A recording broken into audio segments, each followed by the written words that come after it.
উমানত প্রবাসী বোয়ালখালীবাসীর পারিবারিক মিলন মেলা অনুষ্ঠিত অক্টোবর 10 তারিখ শুক্রবার রমেশ হালবানোর উগ্র ফার্ম হাউসত বোয়ালখালী প্রবাসী সমাজ কল্যাণ সমিতি বাংলাদেশের ওমান প্রবাসী বোয়ালখালীবাসীর মিলন মেলা আয়োজন করে।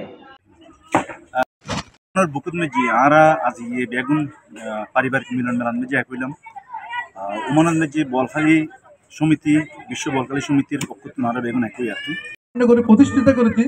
অভিষেকের আগে কিন্তু আমরা অনেক কাজ করে ফেলেছি। আমরা অভিষেকের আগে অনেক কাজ করেছি। এই সমিতিকে নিয়ে এতটুকু আসতে পারছি।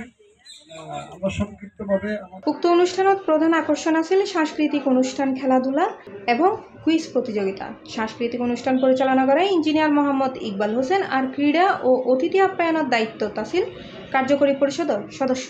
সমাজ কল্যাণ সমিতির আজকের এই মিলন মেলায় যারা উপস্থিত হয়েছেন আমি সবাইকে ধন্যবাদ জানাচ্ছি। সর্বপ্রথম আমি ধন্যবাদ জানাচ্ছি সি প্লাস টিভির মাধ্যমে বোয়ালখালীবাসীকে। বোয়ালখালী সমাজ সেবা কল্যাণ সমিতির সকল সদস্যবৃন্দকে আমি সালাম ও আন্তরিক মোবারকবাদ জানাই।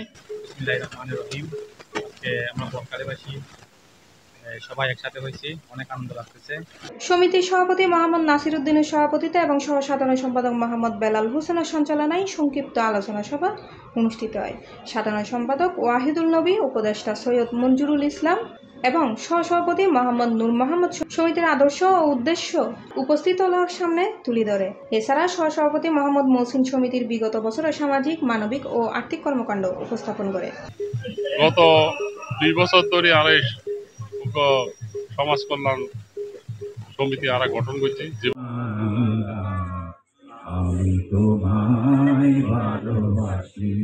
অনুষ্ঠানের শুরুতে মোহাম্মদ সাব্বির হোসেন পবিত্র কোরআন পাক ও সূরা ইয়াসিনের অংশ পাঠ করে। মঞ্চ, আলোকসজ্জা, শৃঙ্খলা রক্ষা, ক্রীড়া ও আপ্যায়নের দায়িত্ব আছিল কমিটির অন্যান্য সদস্য। দেয়ালের ওপারে যেতে হলে দরজা বানাতে হবে, তাহলে কি করতে হবে? আমাকে পরিশ্রম করতে হবে। বিফলতা যেটা আছে এটা দায়িত্ববান আমি নিয়ে এবং সফলতা হৈরাহির মিলনমেলা সমিতির 3 জন ডাক্তার ও পিতামাতারা সম্মাননা স্মারক প্রদান করা হয়। সমিতির সভাপতি অনুষ্ঠানত উপস্থিত বিয়াকুনুরে ধন্যবাদ জানায় মিলন মেলার সমাপ্তি ঘোষণা করে। C plus TV, Chittagong.